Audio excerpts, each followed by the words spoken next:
توی این ویدیو درباره کشوری صحبت می‌کنیم که تا سال 2008 مردمش حق استفاده از موبایل نداشتن و هیچ اعدامی در تاریخش اتفاق نیفتاده. همینطور در طول تاریخ این سرزمین فقط یک بار برف باریده. با قدم زدن توی خیابون‌های این کشور خودتون رو در 200 سال پیش می‌بینید. کشوری که بسیار فقیره اما در بهداشت حرف اول رو میزنه و کمترین نرخ مرگ نوزاد رو داره. به نظر شما چطور ممکنه همه این تضادها توی یک جامعه جمع بشه؟ توی این ویدیو قراره درباره همه اینها صحبت کنیم. البته اینها تنها بخشی از شگفتی‌های کشور کوباست.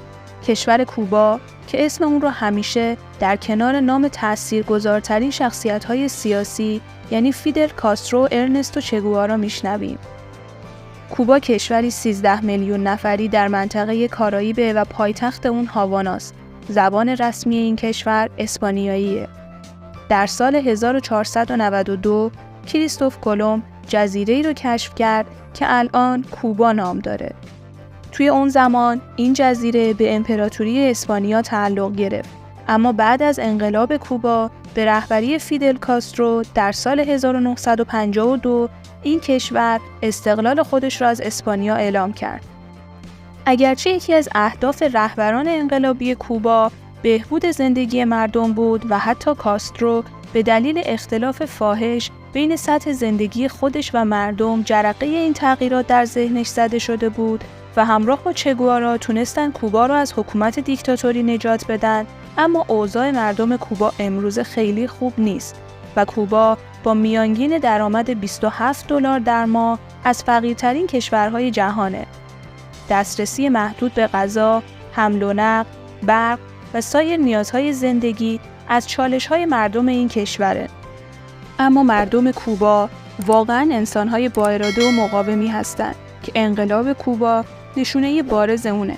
برای مثال کوبا به دلیل تحریم‌ها امکان وارد کردن خودروهای جدید رو نداره و به همین دلیل مردم از خودروهای قدیمی استفاده می‌کنند و ماشین‌های خودشون رو با دقت و مهارت زیادی نگهداری می‌کنند، به طوری که کوبا اولین مقصدی شد که مجموعه ماشین‌های قدیمی سرحال رو در قاره آمریکا و اروپا داره و به عنوان یکی از جذابیت‌های این کشور برای توریست هاست.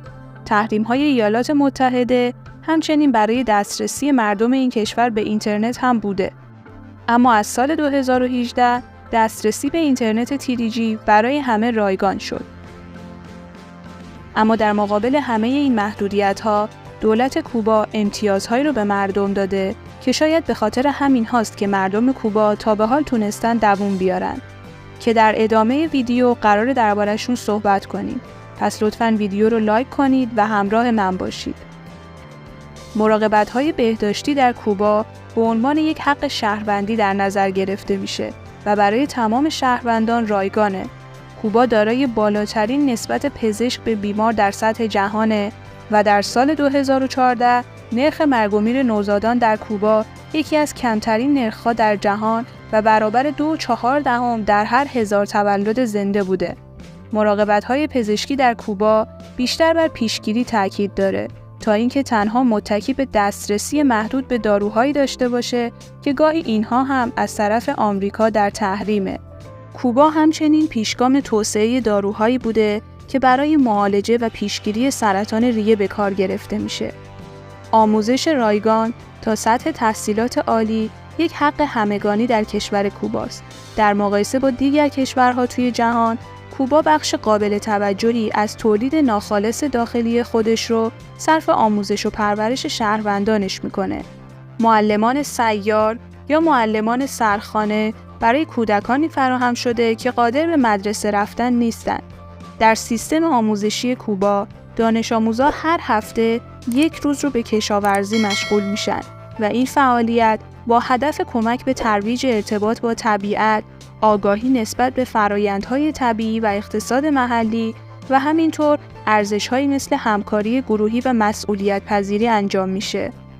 یکی دیگه از دلایل این آشنایی با کشاورزی به خاطر اینه که بخشی از چرخه اقتصادی مردم کوبا از همین طریقه. به عنوان مثال، قهوه کوبایی که در سراسر جهان مشتاقان خودش رو داره، یکی از صادرات‌های اصلی این کشوره و کوبا یکی از تامین کننده های اصلی قهوه توی اسپانیاست. این قهوه به دلیل شرایط آب و هوایی کوبا بدون نیاز به هیچ ماده شیمیایی تولید میشه. نکته خیلی جالب توی اقتصاد کوبا واحد پول اونه که یکی از عجیب‌ترین واحدهای پول دنیاست. توی کوبا 2 نوع ارز وجود داره. یکی برای گردشگرها که بهش ارز قابل تبدیل میگن و دیگری رو مردم کوبا استفاده میکنن. جالب اینه که ارزش ارز قابل تبدیل 24 برابر ارز ملی این کشوره. و در نهایت قرار درباره تعدادی از حقایق کوبا صحبت کنیم که قطعاً شما رو حیرت زده میکنه. پس آخر ویدیو رو از دست ندید. کوبا اعدام سیاسی نداره. مدرسه حقوق کرنل در سال 2015 اعلام کرد که توی کوبا هیچ کس محکوم به اعدام یا در انتظار اعدام نیست.